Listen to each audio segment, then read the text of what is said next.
Hi, everyone. Hello, and welcome to today's ACM Tech Talk. This webcast is part of ACM's commitment to lifelong learning and professional development, serving a global membership of computing professionals and students. I'm Mark Guzdial. I'm a professor in computer science and engineering at the University of Michigan and director of the program in computing for the arts and sciences.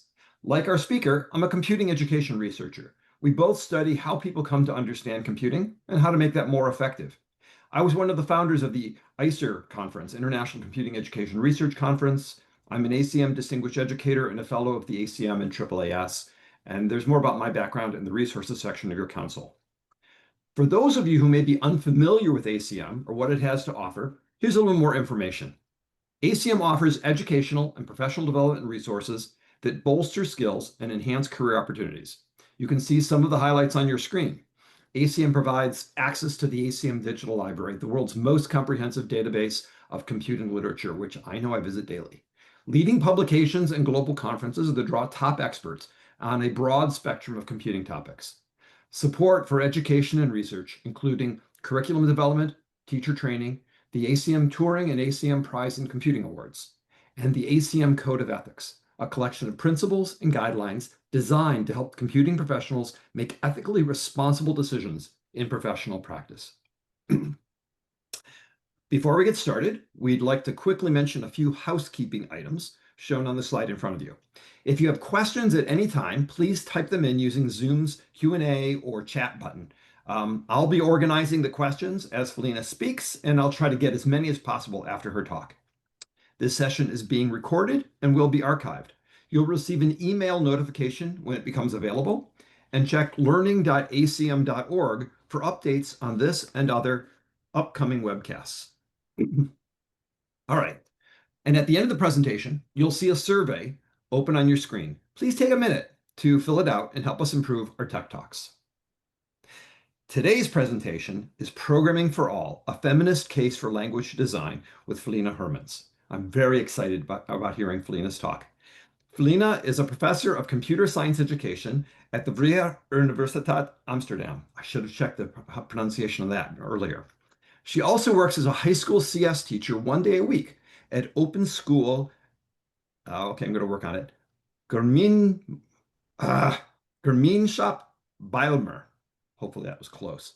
Felienne is the creator of the Hedy programming language, fascinating tool, which I'm sure she's going to tell us more about. A gradual and multilingual programming language designed for teaching. She's the author of The Programmer's Brain, a book that helps programmers understand how their brain works and how to use it more effectively. In 2021, Felienne was awarded the Dutch Prize for ICT Research. She also has a weekly column on BNR, a Dutch radio station. So, Felienne, without further ado, please take it away.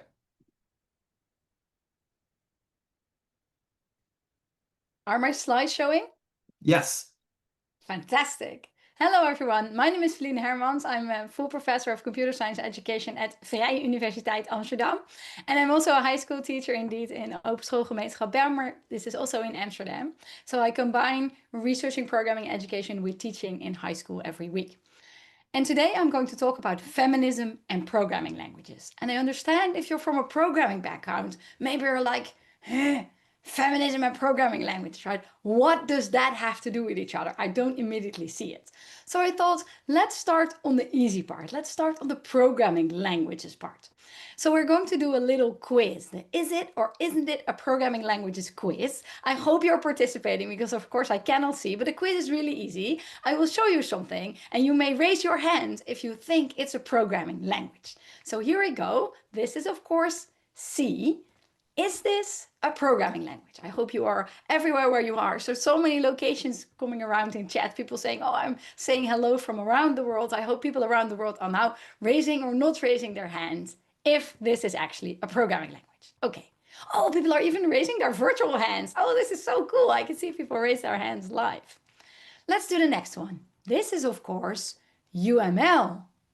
Is this a programming language? Oh, I see all the virtual hands going down, so the number is slightly decreasing. Okay, let's do another one. What is this? You must recognize this as formulas in a spreadsheet. So are formulas in a spreadsheet a programming language? Numbers going up again. Many people are agreeing that spreadsheets are programming languages. Okay, let's do this. This is Scratch, a visual programming language used very widely for programming education. Is this a programming language? Slightly more, I think, than people voted for spreadsheets. Let's do another one. This is maybe the hardest one. I hope people know what this is. This is a knitting pattern, actually. So is this a programming language? Oh, it has repetition. It's like a formal language. Okay, some people are agreeing. Some people are probably putting their hand down. Okay, let's do one more. Maybe this is the hardest. This is HTML. So is HTML a programming language? Numbers going down, a bit up again, lower than knitting. Okay, so what I hope now we have empirically established is that there's something like programming languages-ness, right? Some things are more or less a programming language, and it isn't exactly clear what a programming language is. It wasn't 100% on one and 0 on the other. This is more or less what I guess, and I think it's somewhat correct, right? That C is most a programming language and UML is least a programming language of the things I showed you. So what this also shows is that there's some sort of process going on in your brain, right? You were thinking, oh, what did I decide? So what were you actually using, right? What was the tool for thinking that you used in making this decision? One thing that you were maybe thinking of is this machine executable, right? They say, well, programming language has to tell a machine what to do. And this is good because Scratch and C then are programming languages and UML is not a programming language. So this is good, but then also you sort of have to accept that spreadsheets and HTML and knitting patterns are also programming languages. And for many people, this is too wide of a definition. And of course, there's one other thing that people often think about is it Turing complete, right? Can you mimic this with a Turing machine? And that also has good side effects. So now HTML is not a programming language. This is what we want. And Scratch and C are programming languages. But also, this has other effects that we might not want because now Magic the Gathering is also a programming language. Like, no, wait, stop. That's also not what we want. So if you really, really think about it, it becomes really hard to say this is the decision scheme, the decision tree for what a programming language is. And if we accept that, we have to accept that what is a programming language is socially constructed. That together as a group, we decide what a programming language is. It isn't necessarily a technical thing. And this can even change over time. I am old enough to remember when Python wasn't a programming language. When I went to university, Python was not a programming language. C was a programming language. But Python was a scripting language used by script kiddies. So it was really constructed as something different from programming languages. And if programming languages are social constructs, then the way we have to think about them, the way we have to deal with them and discuss them also cannot really only be in the technical domain. And now maybe you're like, well, Felienne, what kind of armchair philosophy is this, right? Who cares whether or not you think this is a programming language? Like, oh, is this a programming language? But this, for me, it isn't a question that I'm just asking because I think it's an interesting question. This is a question that jumped into my life without me really asking for it and found its way really into my soul. Because people that have been following my work for a long time know that my PhD thesis was on the topic of spreadsheets. So early in my career, in 2010, I was doing my PhD and then I hung out with people in the PL community, the programming languages community. And I was super excited about my work. It's like, hey, hello, I'm Felienne, I'm a PhD student and I work on spreadsheets. But people would say, that's not real programming. And I was like, what, why, right? Tell me what the rule is that I'm breaking here. Because they're functional programming, right? So a spreadsheet formula cannot have side effects. And they are reactive programming, which then was very hot. So like, but they are programming languages. But people still said, no, this is not real programming. And I said, well, if it's Turing completeness you're after, I made a Turing machine in spreadsheet formulas. Look, this is a visualization of the Turing machine. I love it. It shows very nicely how the head moves over the tape. So it's like, okay, is this what you need me to show? Look, it's Turing complete. But it didn't convince people. People were still like, wow, it's not real programming.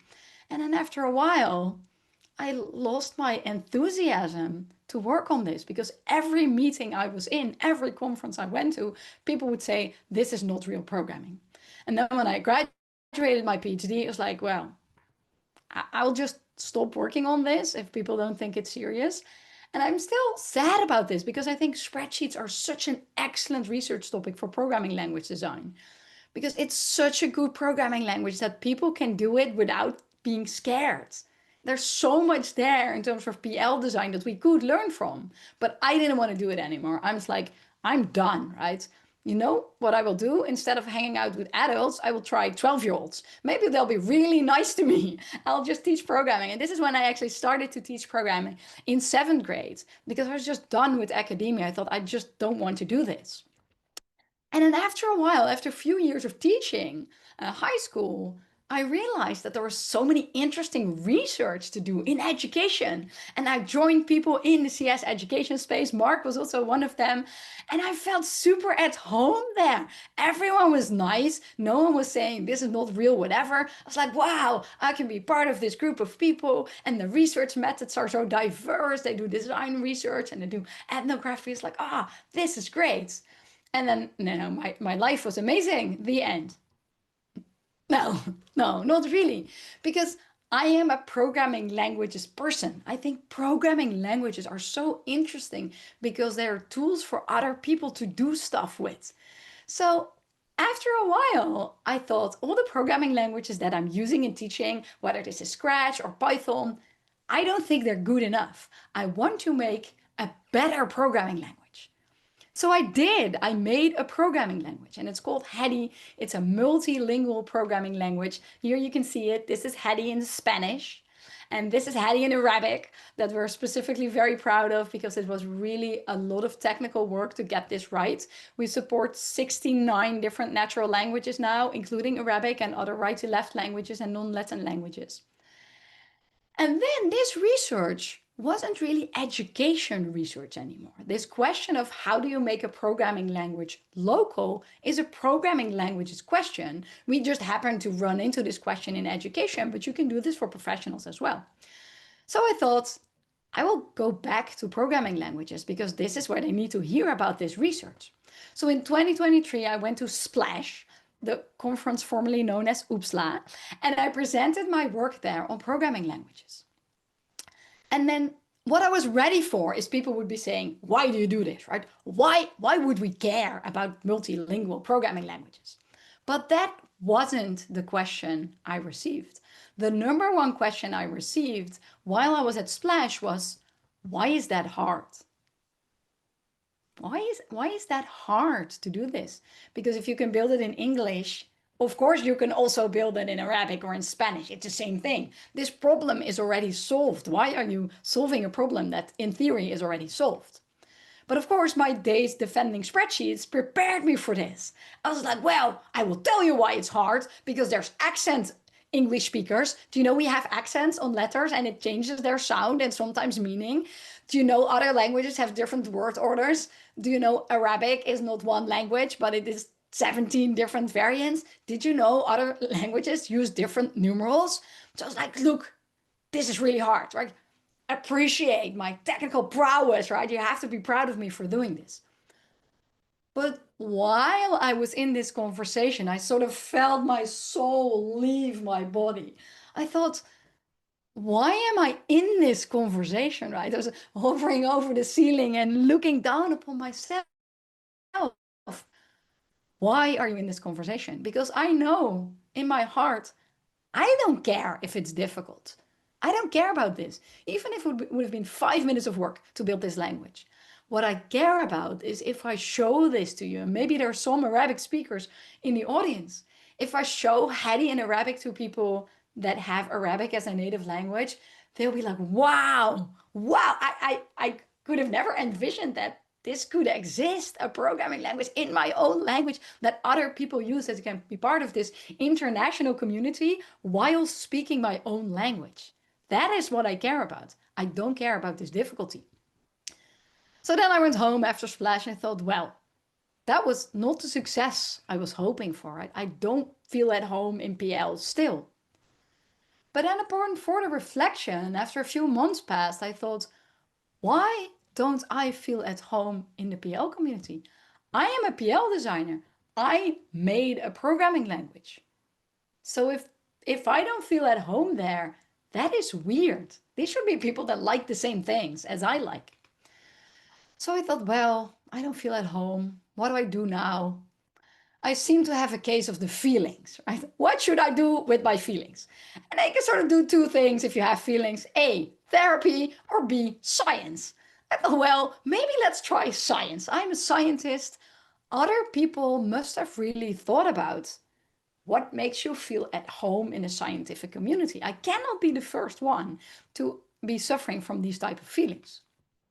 But then, how do you study feelings? I don't know, right? I am a computer scientist. I don't know how to study feelings.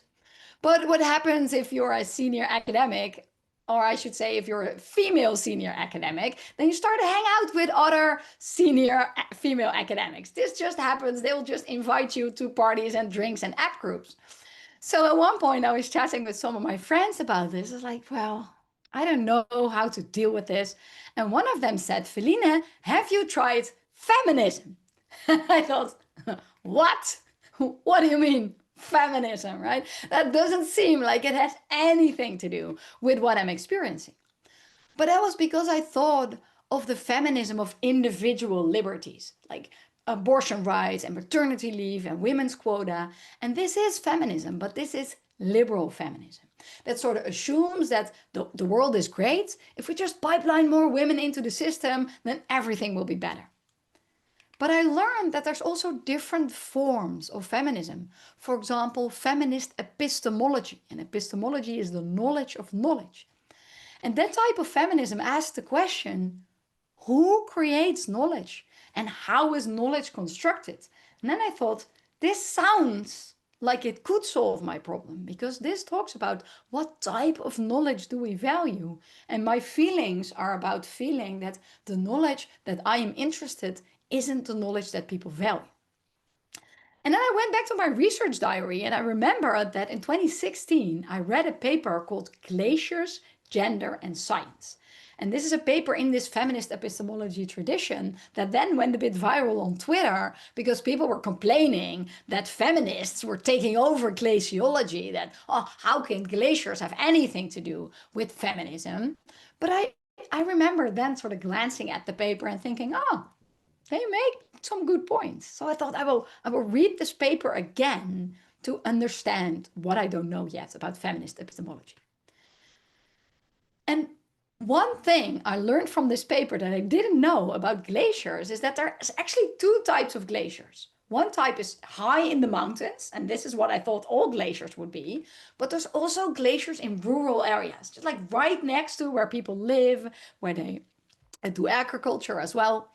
And then a question for you again to think about. What type of glaciers would we have as a society, as a humanity, more information on? High on the mountain or low in the village? And the answer that this paper gives is that there's much more data on hard to reach glaciers that are high in the mountains. And if you think about it, it doesn't really make sense, because you would think easy to reach glaciers are oversampled because they're easy to reach. But it is the exact opposite. Because if you climb a high mountain, you can gain social status. You can climb up a mountain and then you can say, well, you can climb down and then you can say, hey boys, do you know what I did? I climbed a high mountain. Oh, right, so cool. And then your friends will be like, yeah, very cool. Whereas if you're just collecting data in a little village where people are roaming around, they're like, hey Bob, are you at it again?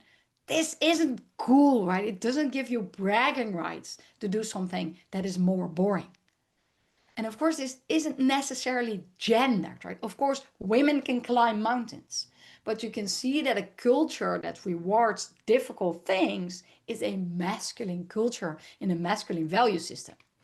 So then I looked at this, I thought, okay, so hard is very valuable and easy is valued a lot less. that sounds like programming to me. Reading this paper really taught me more about the PL community than just existing in the PL community for 2 decades. Because then I was like, yeah, I get it. This is us. We value the hard things like Cork and C++ and Haskell, and the easier things, Excel, PHP, JavaScript, that everyone can do, aren't valued as much, and therefore they aren't studied as much by the PL community. And this also made me understand why people always push back against my work. Also, my work with Hedy is taking something that is hard and making it easier. And I had always thought, if you take something that's really hard and you make it easier, that's inherently good. There cannot be a mental model in which making something easier isn't welcomed. But if you think like this, then it makes sense. If you take something hard-ish, like Python, and you make it easier with Hedy, you are taking away value. And I thought, wow, I had no idea. And then still I was thinking, right, someone must have thought of this before. I cannot be the first person to think feminism and programming languages in one go. That's just very, very unlikely. So I went to Google. I was like, feminist programming language. I thought, okay, someone will come up, maybe an entire field of study that I didn't know about.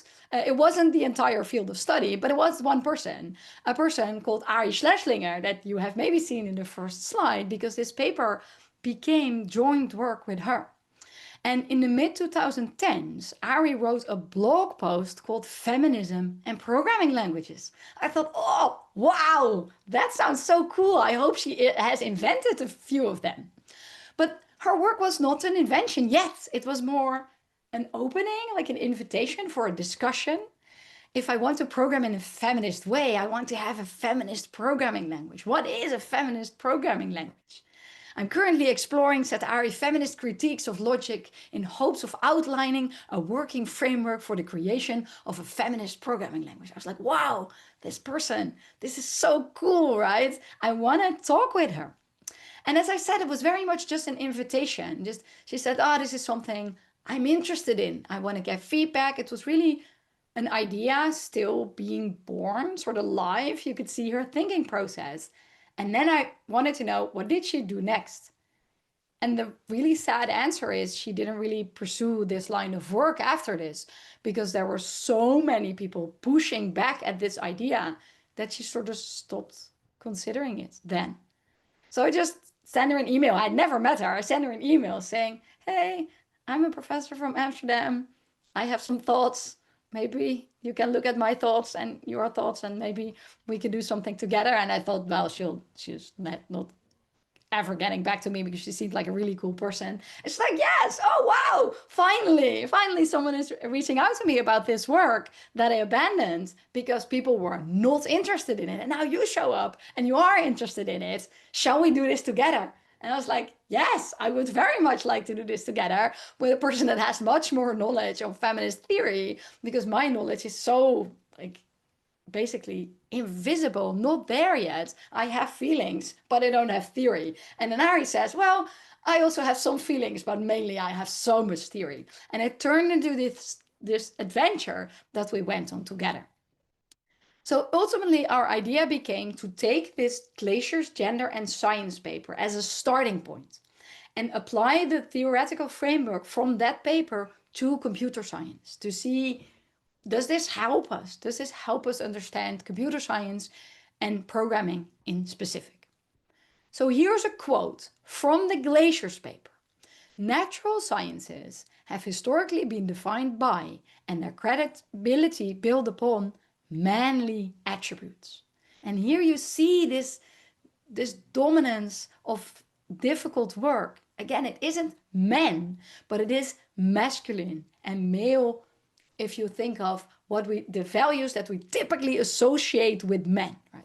Again, women can climb mountains, but it isn't culturally a thing we associate with them. But it's also very interesting because what this paper said is that this was historically the case. But of course, for computer science, that isn't as true as for glaciology, because our field used to be entirely entirely women.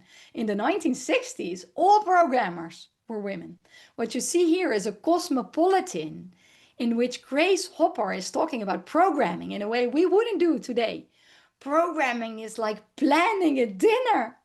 Programming requires patience and an eye for detail, and women's are naturals at computing. I know it's a long time ago, but it isn't so long ago. And this view of the field has entirely flipped over. And you see here, by the way, also that also here, programming is a social construct because it's socially constructed as something that women are good at. So what happened, right? And we started to research what happened there. And we found that early computing was very unusually open to women because there wasn't a computer science degree. So gatekeeping was really hard. Men couldn't say, this is not for you. You don't have a bachelor's degree in computing because there were no degrees. But then after a while, the field was made masculine. And one of the ways in which that happened is it was made mathematical. Very often people say that computer science comes from math, but this isn't so true. It mostly comes from, if it comes from anything, electrical engineering, because people were building computers. But people in math thought, oh, this interesting new field, that's sort of a free agent in academia, we want to take this in because it has value for us. And one person that was instrumental in this was my fellow Dutch person, Edgar Dijkstra. He said, I intend to present programming as a mathematical activity. And it's not even interesting that he said this, but more when he said this. He said this in 1973. So that's like 20 years after the first compiler and 30 years after the first computer. So I'm like, well, Edgar, what were we doing for those 30 years? Not math, right? Because in the 70s, he has to say, I intend to present it as mathematical. So you can see from this quote very well that programming was made into math, and in that process is what's made masculine. And again, that's not to say that women can't do math, but it is to say that we associate math with men and with masculine values. So here's Dijkstra continuing. An inventive and effective mathematician will find challenge in computing, right? Find challenge. He's like saying, come here, we have high mountains to climb in computing. So people flock to this field for challenge. And therefore, and of course, many other things also happened, but this is one of the things that changed the field. Here's another quote from the Glaciers paper.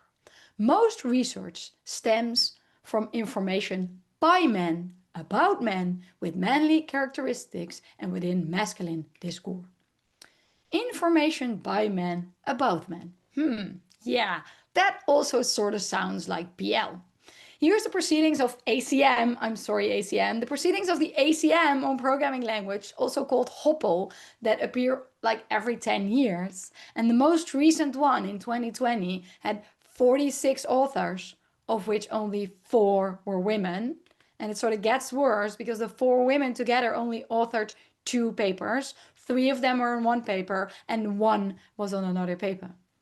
And this is 2020. And then apparently no one involved had enough power to change this.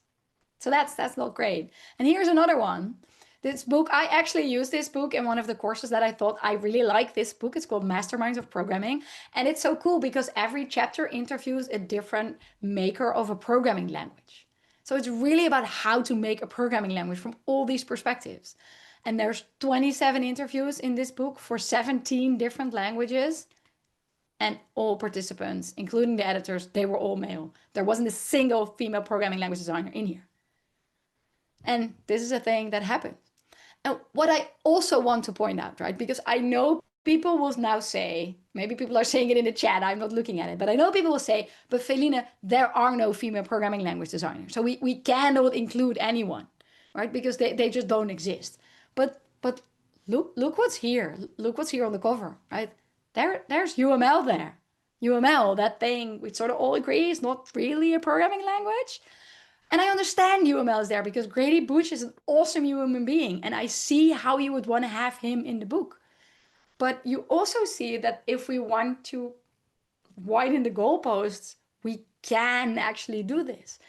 And of course, there are so many other people that could have been included here, but this is the decision that was made. And that has so much lasting effect, because then now this will strengthen people that want to say, oh, there aren't any female programming language designers because here's this book with 27 people and it didn't even include one non-man. So this manly characteristics and this masculine discourse also very much reflected in what we study in programming languages. So if you say that a programming language is an interface between people and a computer, which I don't think is a very weird thing to say, then you could say, okay, so we could study two things, people and computers. But mainly what we study in PL and also in computer science at large, but specifically in programming languages, is the code itself. So we build stuff, we make proofs, soundness proofs. This programming language will always do this.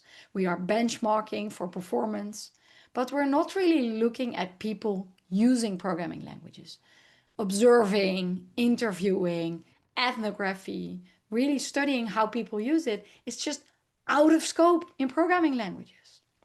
And then again, who do we have to blame for this? Well, maybe again Dijkstra.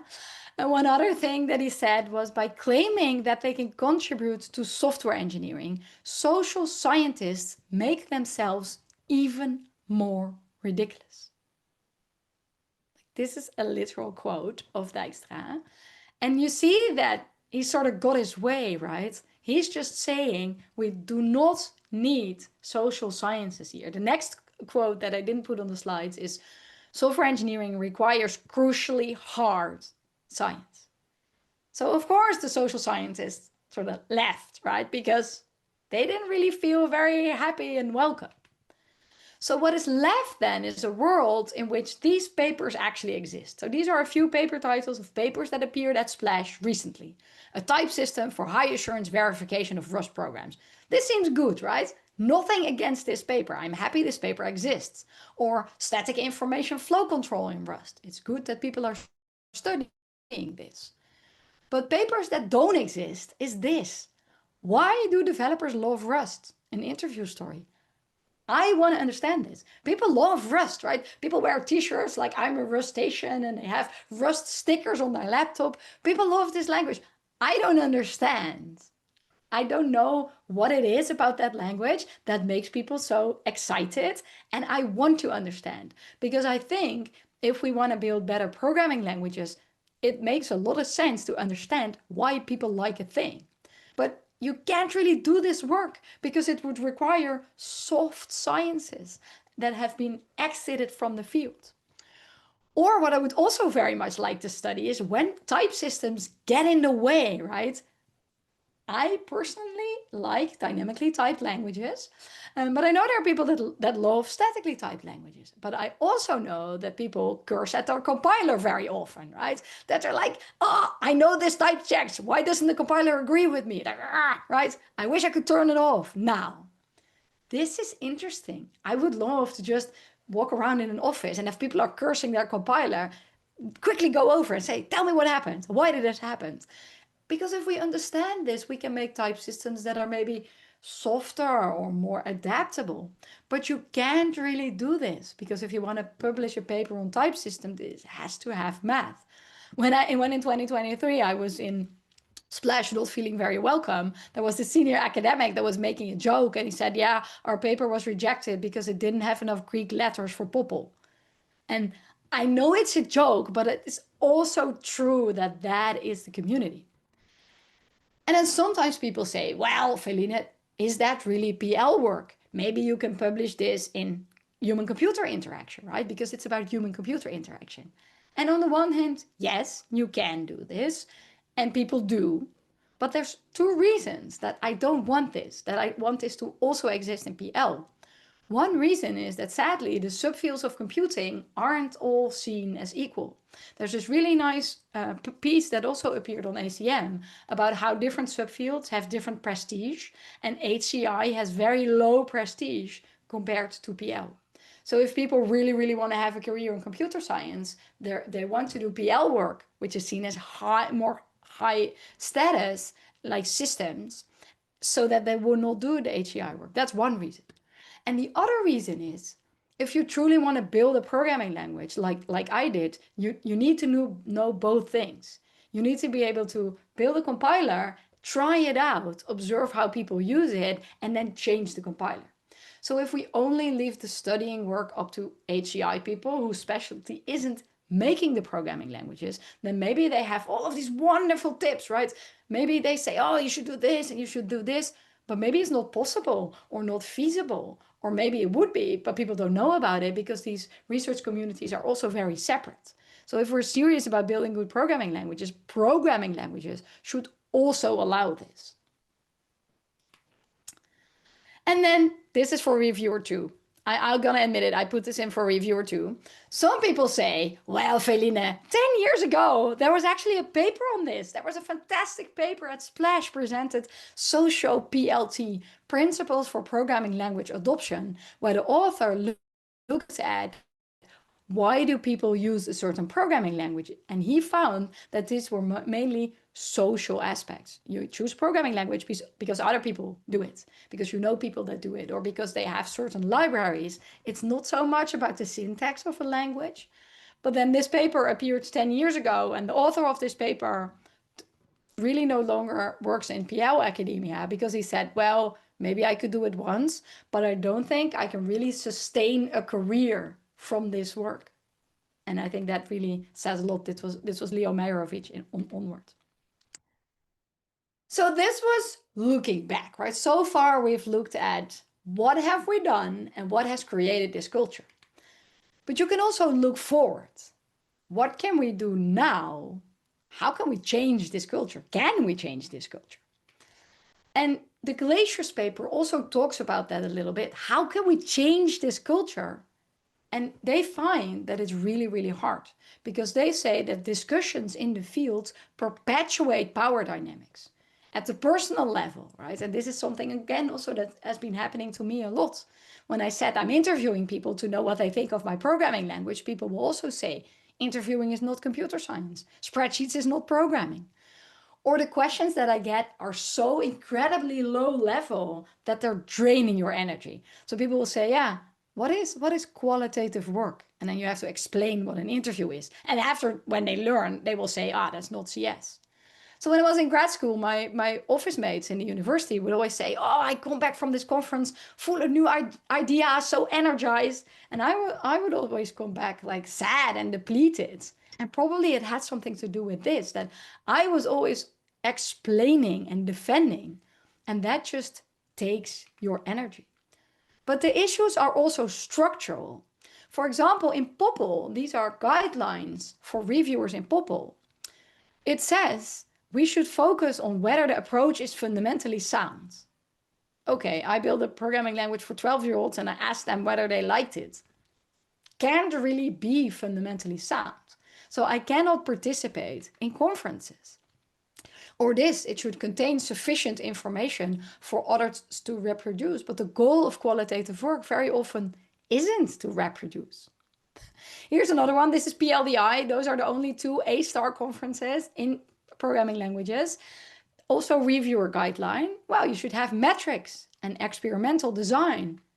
But that's not what I'm doing.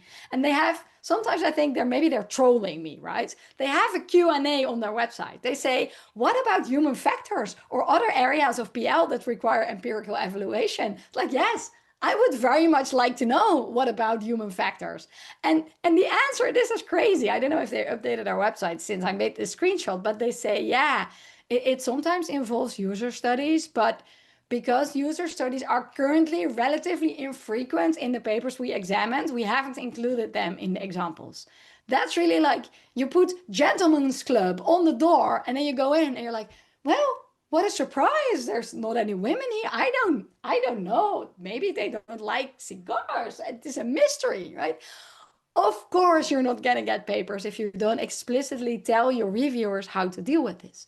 But these are structural dynamics. It's really hard to change this because such guidelines are made by steering committees. And the steering committees are populated with people that are in the field for a very long time. So it's very rare that people that want to do user studies and empirical evaluation stay in the field long enough to gain enough social status to actually make changes. That's really, really hard. And you see that these power dynamics happen through the centrality of math and technological sciences. So after I've done this paper, and maybe people will ask me this again also in this talk, people say, okay, Felienne, now what, right?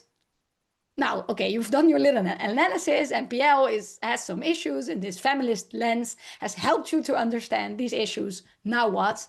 And I'm like, I don't know, right? I'm done. I just wanted to understand my feelings of alienation from this bunch of people. This helped. I feel better now, sort of the end. I did feel better. It was so interesting to do this work for about 6 months. I was reading and chatting with Ari and working on the paper. And there was so much work that I was reading that spoke to my heart. There was this one quote. This was a paper that interviewed female programmers just about how they feel. And in this paper was a quote, "Women can be coders or female, but not both." And I thought, this is about me when I was 20, right? When I was 25, when I was going to my first conferences, certainly I would not have worn big earrings or a dress or nail paint or brought my knitting. I really thought, of course, I didn't think this explicitly, but I thought if I just wear jeans and a t-shirt, no one will notice. I'm actually not a boy. This will be fine, right? I did abandon my gender, not explicitly, but implicitly. And I read this, I was like, yes, finally work that talks about how I feel. And I thought of this James Baldwin quote, "You think your pain is unique and then you read." It was feeling like coming home in all of this work. But also I was feeling sad and annoyed, right? I was thinking, why do I have to do this? Nothing uniquely qualifies me for doing a solid analysis of what this field is like, right? I'm already marginalized for being female and for also doing soft stuff. Why do I have to give up my actual work on compilers that I also really like for 6 months to do this work? I don't want to do this. I want to live in a world in which all computer science students or all technology students gain an understanding of what critical theory is and understand that they have a responsibility for the things that they're making. But I don't live in this world. I live in the opposite world in which a lot of technology and computer science programs tell their students that technology is neutral and that technology is about building technology and that people have nothing to do with it. So just to close it with a few things I want to send you home with is that if we talk about women in computing, we talk about the pipeline so very often. I'm very often invited to girls or women's dinners or banquets or parties. Just we think more women are needed. But what we don't talk about is what do we send the women into, right? So many women, if they enter computing, they will also start to believe in this hard is valuable mindset. Either they will drop out or they will start to believe it to a certain extent. And I know I used to believe some of this, right? I thought, oh, if I do really difficult stuff, then people will respect me. And that also influenced my research agenda. I stopped working on spreadsheets because of this. So we have to talk about this culture. And I know that's a lot harder than just saying, oh, we have a few $100 on an ACM budget and we organize a women's dinner. I know changing that culture is hard, but we also have to talk about it or nothing will change. And one more thing, maybe like me, you recently saw this piece in the New York Times. And it made me so sad. I'm really, if I see the headline again, tears are welling up in my eyes. This is a computer science professor that says, I teach computer science and that's all. I don't want to talk about politics in my classroom. I just want to teach computer science. And I don't want to like shame this individual professor because I understand this person is also a product of our culture. But I just want to explain why that is nonsense, right? You cannot say that computer science isn't politics. Everything is politics. Programming languages are politics. Look at this. This is Python. You print 2 and 9 and it works. This is the easiest program that is there, right? This is baby's first Python program. Oh, that's interesting. Oh, that works for 2 and 9. For my 2 and my 9. What about Ethnin wat Tissa? This is Arabic for 2 plus 9. Will that work? It will not work. And it will not just not work, right? It will say syntax error, invalid character. Oh, those numbers that you use that are your native language, they are invalid. Oh, there's 300 million of you that use this. You are all invalid. This is programming language design, and this is politics. This is a decision that's being made on who is in our culture. So don't come at me with, computer science, we can leave politics out of it. Because any decision that you make from your operating system to the browser or the mobile phone is a decision on who is included in our community. And currently, a lot of people aren't included, and that really starts at the programming design level. And there's this fantastic British philosopher, she's called Miranda Fricker, and she's thought about this. She calls this epistemic injustice. And epistemic is the knowledge of knowledge. And she says, this is an injustice because not everyone has been involved in the creation of knowledge. And it's very clear, of course, here who hasn't been included in designing of knowledge. So again, I wished we could live in a world in which we could say, politics, right? We don't care who's in charge. And here we do compiler building, and that's it. But even building compilers is making decisions on what our community is now and what our community will look like in the future. Of course, Hedy does this, right? We do programming. It just works in Arabic and in all these other languages. And I'm just showing you this so you can appreciate my hard technical skills. But I'm also showing this to you because it is possible, right? If me, an amateur, one amateur can build an Arabic programming language, then certainly professional programming languages could also do this. It's not so very hard to do this from a technical perspective. But it turns out it's actually quite hard to do this from a cultural perspective. And I just hope in 10, 20, 30 years, we have a different community that also values different type of work, different type of people, and that ultimately then programming and computers will be better. The end, if you want to read the full paper, it is of course open access on the ACM website. It's already downloaded like 6,000 times, so go for it, read it, or of course in the 10 minutes we have left, you can ask me some questions.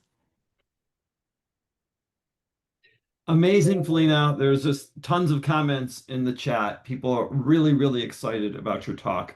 Thank you so much. I've been trying to gather questions. There's a ton in the Q&A. There's been a ton in the chat.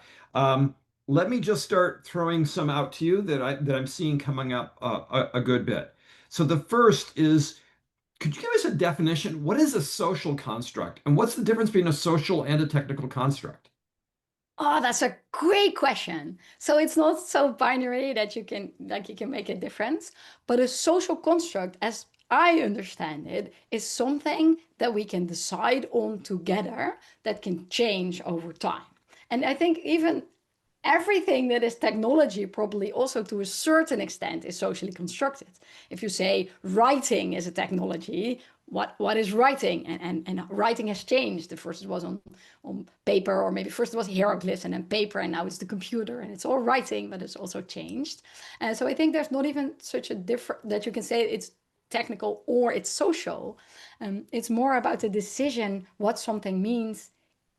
I think the interesting thing is just by looking at a thing, you can't really say what it is. What is a computer, right? It used to be a server, a big mainframe, and now a computer is also a laptop. So all these technical constructs, they change due to social decisions.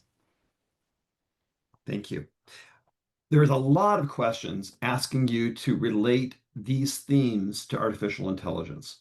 So let me just pose two of these questions to you, and we'll see if there's time for others. The first is, so is there a space for programming languages anymore with artificial intelligence, or does programming language design go away because we have natural language ways of generating programs? And then related to that, there's the question of the one speaker asked, so I feel as if I'm using more female characteristics when I'm generating prompts. Does AI create an opening for a wider variety of kinds of skills? So that's two different Oh, questions. AI yes. implications on programming and AI's opportunity for a broader range of skills. Yeah, so the first one, I don't know, right? It really depends on whether we will still edit the generated codes. But I think if we look historically, very often people have thought, oh, this is the end of programming, right? 4GLs, 5GLs. And in some cases, we don't look at the generated code anymore. Usually we don't look at generated assembly, but a lot of the higher languages, well, still there's a lot of code generation and we do interact with the written code. So I find it hard to predict that future, but I think for a very long time, we will still look at the code that's generated. So it will still require some programming skills. Maybe in a very, very, very long time, everything can go automatically. And the second question, I find this a lot more of an interesting question to think about in relation to feminism, because I do think languages, not programming languages, but natural languages, are more associated with women. Women tend to do better at languages in school, in universities. So if programming is indeed moved from manipulating source code to manipulating natural languages, I do think different skills would play a role. So yeah, maybe that are the more languagey skill. Of course, people have always said this idea of programming in natural language isn't new to LLMs. People have said, well, the problem is you have to be really precise. And then in natural language, you can never be really precise. Is that still true for LLMs? I don't know. But maybe one extra answer, it wasn't really a question, but of course, just like this example that I showed in Python not working on Arabic, the same is true for LLMs not working on many different languages. So we speak English, my native language, and Dutch. Yes, for us it works really well. But if you are I was in Botswana last year, where they speak Setswana. It's a tiny language with 6 million speakers, and then they say, well, Google Translate doesn't really work for us. It's bad, right? Now I'm like, bad? It's super good. I always use it for English. So there too, whose cultures are we including? For who are we optimizing? If we're not talking about generating code, but just about natural language in general, yes, I can prompt in my language. You can prompt in your language, but can everyone prompt in their natural language? What do we even mean with natural language? Whose natural language? Those same questions shouldn't be ignored in the design of LLMs. And then, of course, like NPL, if you look at papers that people are publishing, they are, well, I don't want to say ignored because there's amazing people working on it, but they're definitely undervalued and underfunded. Thank you. I'm going to read part of the question from Mark Roshkind. I hope I'm not slaughtering his name because this has several upvotes. So does your argument that you're making support traditional stereotypes of male versus female contributors to a programming project and make it more difficult then for a woman to be accepted on an equal basis if that woman's strengths are in formal methods, quantitative work, and technical aspects? Might her strengths be devalued or disregarded because she is a woman then? This is such a great question. And me and Ari thought about this so often, like, how do we phrase this? Because it's so hard. You want to talk about gender, you want to talk about men and women and masculine and female and feminine. But then also, different genders exist. I want to be super clear about that. There are people that are neither or both or other things, right? So we are somewhat erasing them with the focus on women. And also, we are strengthening these stereotypes by saying women are more likely to, right? Or the values we associate with women. I was just saying this a minute ago, right? We tend to know that women are better at language, but not all women, right? So the sad thing is, in order to talk about gender issues, you have to talk about gender, and then you have to talk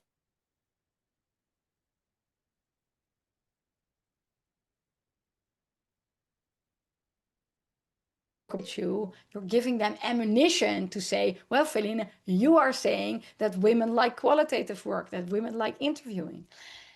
But I think an important thing to know, and we say this also in the paper, is that feminism is about liberating everyone. There are a lot of men, and I cite several of them in the work, that also didn't feel at home in the programming language community. I was mentioning Leo Meyerhoff. There's a few other white male programming language designers that also said, I don't feel at home here because I care about these soft skills. I care about people. So this dynamic isn't only excluding women, but it is more likely to exclude women. And whether or not we make things worse with this work, yeah, I like to think that this helps. And the feedback that we're getting from a lot of women is, thank you for giving us a vocabulary to understand our own feelings. So I think taking everything together, it is net positive. But I know it's not only positive. I know that this dynamic that the question asker hints at, that we are strengthening some beliefs, maybe it's like a necessary evil. But it is true, absolutely.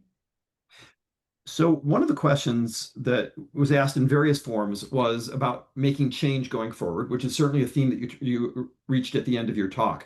But people are asking, so some programming languages communities are bragging about their inclusivity or how well they're being used across international teams or the number of women who participate in their community.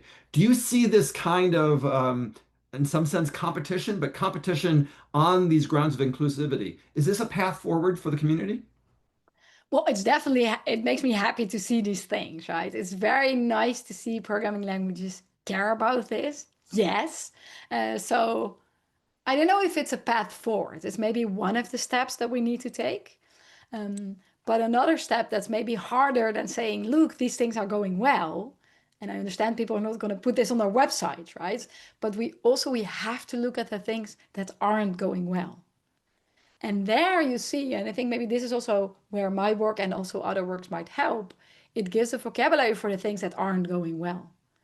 And if we're always focusing on building new things, new features, getting new people in and getting more people to use it, that's good. But that's always, let's take what we already have and extend the tower higher and higher and more on top of it.